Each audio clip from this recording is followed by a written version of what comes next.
The Security Council held informal consultations of the whole, during which the Council was briefed by the Secretary General Ban Ki-moon on the latest developments concerning Ukraine and his mediation efforts aimed at finding a peaceful solution to the crisis. During the discussions, members of the Council reiterated their grave concern about the ongoing crisis, expressed support for the good offices of the Secretary General to help find a peaceful solution to the crisis, emphasized once more the need for urgent de-escalation, and reiterated their call on all parties to exercise maximum restraint and to refrain from action and rhetorics which might further exacerbate the situation or damage the atmosphere needed for genuine dialogue. Stressed the need to find a solution to the crisis on the basis of the principles of the UN Charter. Welcomed the recent visit of Assistant Secretary General for Human Rights Ivan Simonovic to different regions of Ukraine, including Crimea, and welcomed the ongoing deployment of the Human Rights Monitoring Mission. Members of the Council also recalled the need for an inclusive political dialogue, acknowledging the diversity of the Ukrainian society and taking into account the aspiration of all Ukrainians and the need to respect the rights of all people living in Ukraine. Many Council members furthermore stressed the need to respect the territorial integrity, political independence and sovereignty of Ukraine, underscored that the referendum held in Crimea cannot form the basis for any alteration of the status of the Autonomous Republic of Crimea or the city of Sebastopol, and underlines the importance that all UN personnel be given full and unhindered access to all parts of Ukraine, including Crimea. Secretary General mentioned radicals, that when he met with President Putin, that the issue of radical groups in Ukraine had arisen. While he was in Ukraine, he met with the Swoboda Party, which I think is listed by the Council of Europe as both racist and anti-Semitic in a recent ruling. So I wanted to know, did this issue of the Secretary General's meeting with this party arise in the Council, and what can you say if it did? What actions can be taken of the more radical elements of the new Ukrainian leadership? This was not mentioned in the consultation, that you just had the opportunity to put questions to the Secretary General, so please. Ambassador, can you tell what the latest numbers are on the UN and OSCE monitors? Have they all arrived? Are there 100? I mean, there are actually several of them in Crimea. We haven't gotten an update. I understand that on the UN side, but there again, perhaps you would better ask also somebody from the United Nations as such, Mr. Simonovic. I think the UN monitoring mission, there are a certain number, some 10 international staff. There are also some local staff already. So they are still building up the mission, and the OSCE is the same. Also, there are already a certain number. I couldn't tell you now exactly how many are already there, but certainly the efforts are going on to deploy all over the country. Just one last, and then I give the floor. Thank you.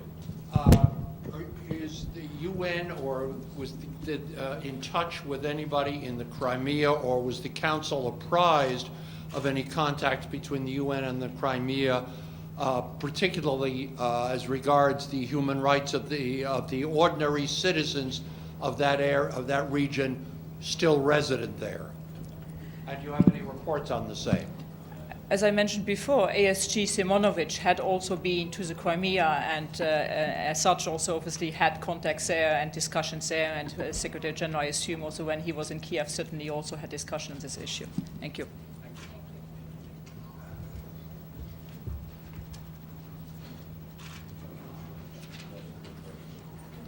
Just to avoid any misunderstanding, I'd like to mention, I just was not there when the President of the Council started speaking, that the rendition of the meeting of the Council was entirely a personal rendition of the President of the Security Council. It did not reflect a joint position of the members of the Security Council. Now, we have had a discussion, and we heard a briefing of the Secretary General about his trip to Moscow and Kiev. My first impression was that some colleagues in the Security Council were sort of trying to artificially whip up the atmosphere of international crisis.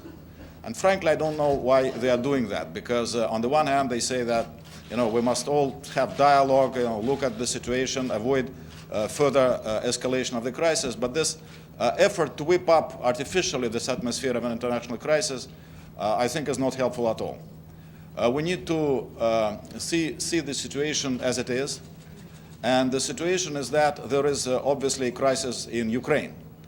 And we all need to think of how help the Ukrainians get out of that crisis. And Russia has very specific views about it. We were asked what those views were by our international colleagues, and we spelled them out very clearly.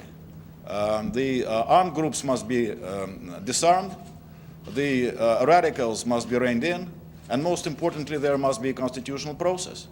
There must be a constitutional assembly, and the results of the constitutional assembly must be put to referendum.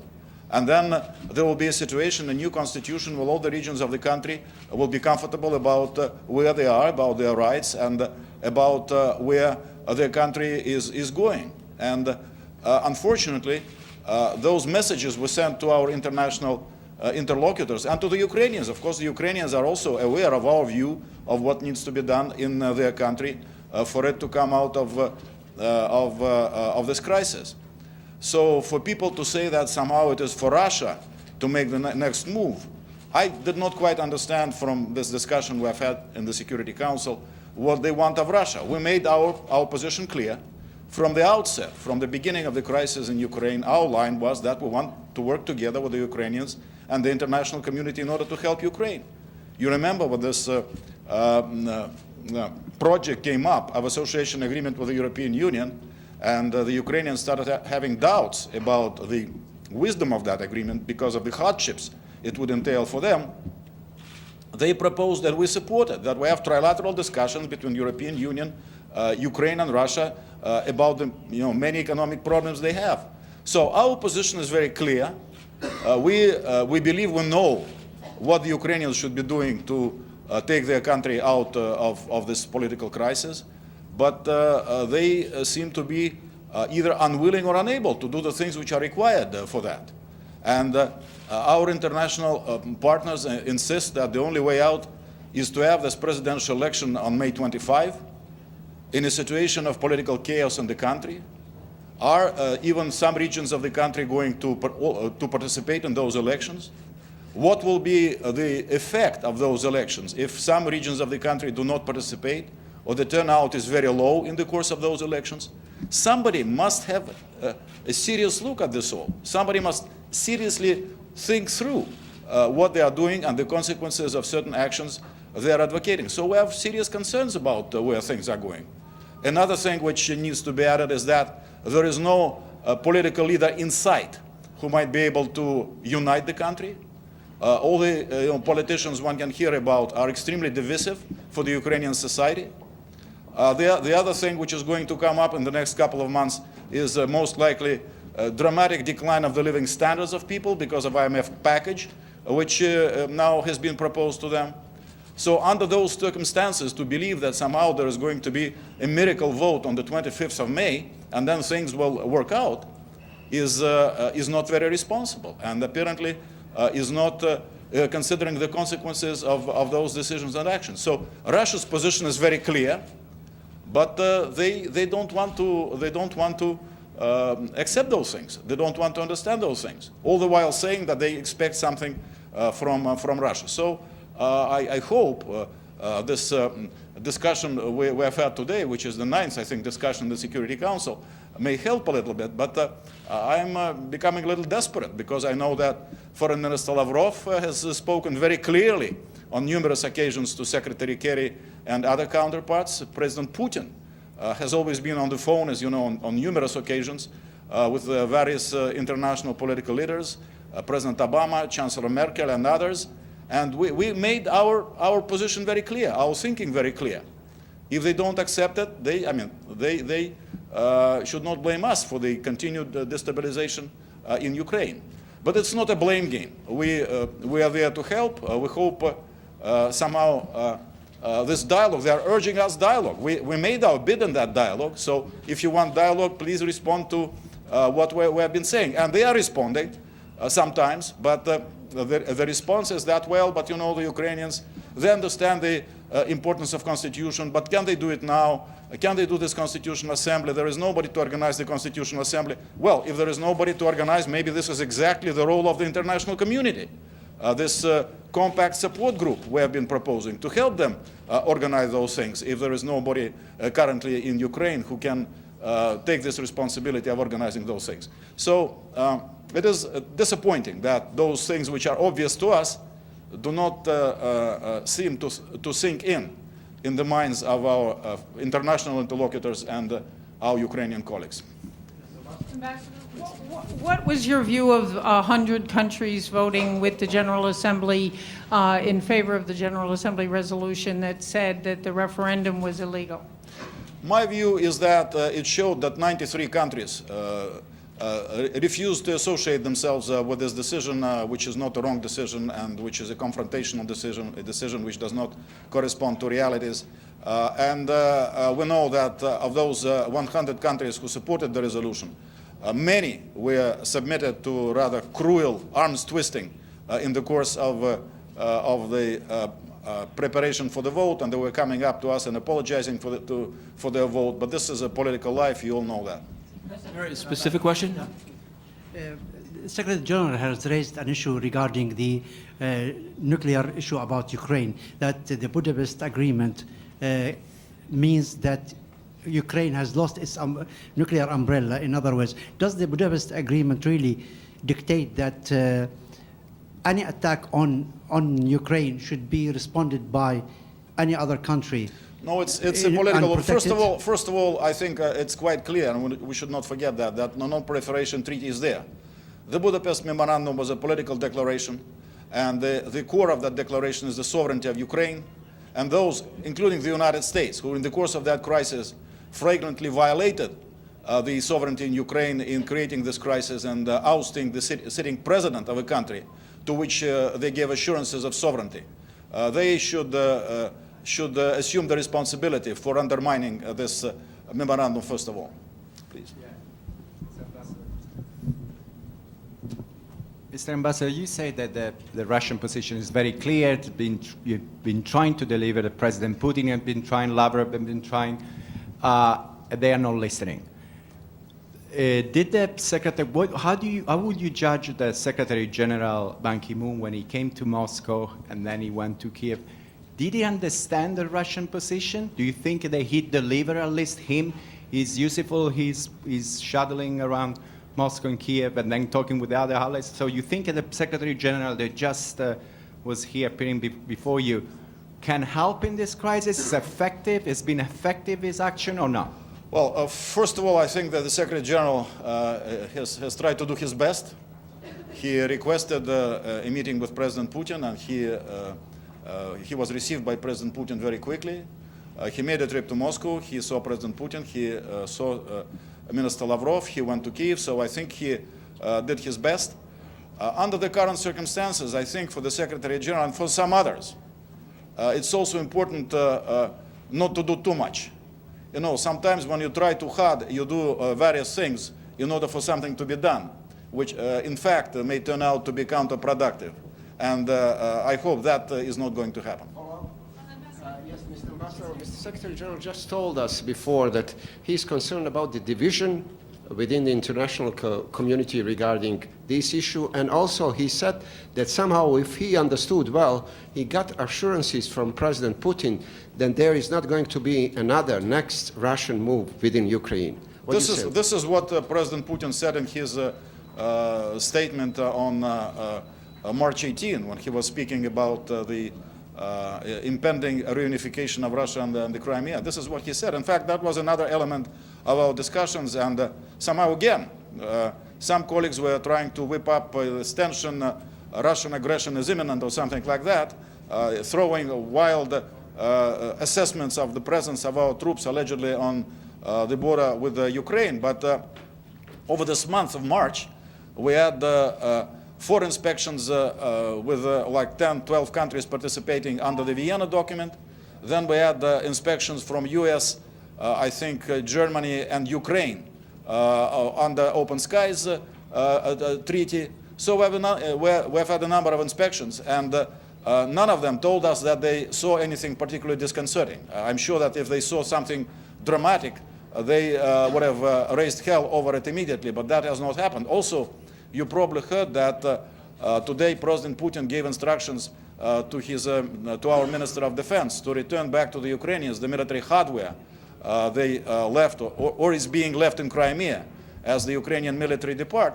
To me, I'm a civilian, but to me this is not what you do if you plan anything dramatic against this country. So our forces in Russia are undergoing their usual routine, staying in their barracks or doing some training. They are good forces, I must admit, but there is no worry of any Russian initiative against Ukraine. Radicals. The Secretary General said. As a follow-up to that, you also said yesterday, in your own words, that southeastern Ukrainians are very worried. So if President Putin is saying there is no intention to go there militarily, what will Russia do? Will they talk to Ukraine about what they feel are southeastern Ukrainians worry about Russian TV channels being turned off and the like? I'm sorry, I didn't. No, well, there are many troubling elements about the situation in Ukraine. Russian TV channels being turned off is one of them, because people there, I mean, they're used to watching Russian television, so it's something which they see as a hostile act from Kiev. But this is a part of the very complex situation in Ukraine. Would a constitutional convention, would that help the people who are worried about the current Ukrainian situation, the people in Ukraine? Is that what you think would be This is our strong needed? belief. You know, in Ukraine, every time a new president comes in, they change the constitution. They change the constitution to suit a particular politician, a particular, set-up play between various political forces at a given moment. And this is not healthy, of course. This makes people nervous. And also, the current constitution does not provide for sufficient rights of the regions. You remember, maybe, that at some point in our recent history, we changed the system and the president started appointing governors. And we were criticized internationally. For some reason, it was seen as a non-democratic move. Now we have changed that again because we have reached a new level in our political development, feel more confident, etc., etc. But this is what they do in Ukraine. They send people from Kiev, sometimes with very bad reputation. Notorious corrupt oligarchs are being sent from Kiev to eastern regions of Ukraine, and of course, the people don't like it, and they want to be able themselves to elect their governors. They want to be assured that somebody in Kiev will not switch off, the Russian language receivers. They will be able to speak the language they speak in because it happens to be their mother tongue. So all those things, we believe, need to be reflected in a new constitution, which could become the result of a constitutional assembly and a referendum. Ambassador, the White House just announced. Ambassador, thank you. For years that I've been here, we always saw you as a supporter of the sovereignty and integrity of the independent states, which is not the case now. Is this double standard or what? No, it is the case. We read the UN Charter from cover to cover. And the first article of the Charter is equality and self-determination. Then the Charter moves on speaking about sovereignty, territorial integrity. All those are extremely important principles. And in each particular case, they need to be viewed against the background of the historical and political circumstances. We believe that what happened in Crimea is a very, very special case, the mother of all so generous cases, as Latin speakers would say. We at length explained why it happens to be the case, so we responded to the will of the people in the Crimea as reflected in their referendum. That was the right thing to do, the only thing to do. Thank you, Mr. Ambassador. On the issue of elections in Ukraine, are you actually calling for these elections to be delayed and saying that if they do go ahead on May 25th, that they won't be fair? And how would you answer critics who say, well, you carried out, there was a referendum carried out in 2 weeks in Crimea. This is an election that's actually got a few months. Well,